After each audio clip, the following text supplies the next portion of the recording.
மசாலா வேர்க்கடலை சட்னி எப்படி செய்யறதுன்னு வாங்க பார்க்கலாம். இந்த சட்னி எங்கள் பாட்டி எங்களுக்கு அடிக்கடி செஞ்சு கொடுப்பாங்க. ஸ்டவ் ஆன் பண்ணிட்டு தோசைக்கல் சூடானதும் 1 டீஸ்பூன் கடலெண்ணெய் சேர்த்துக்கிறேங்க.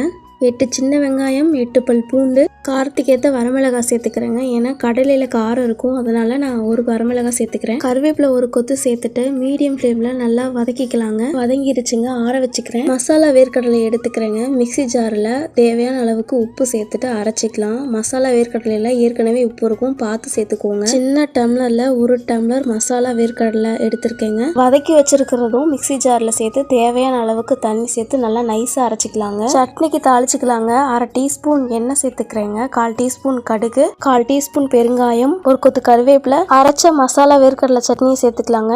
என்னோட ஃப்ரெண்டு ஊத்தப்பம் கேட்டாங்க, அதனால ஊத்தப்பம் ஊற்றி கொடுத்துருக்கேன். இந்த சட்னியை தண்ணி கம்மியாக வச்சு கெட்டியாக அரைச்சி சாப்பாட்டுக்கு சேர்த்துக்கலாம். இந்த சட்னி இட்லி, தோசை, வடை எல்லாத்துக்கும் சைட் டிஷ்ஷாக நல்லாயிருக்கும். கண்டிப்பாக ட்ரை பண்ணி பாருங்கள். தேங்க்ஸ் ஃபார் வாட்சிங் காய்ஸ்.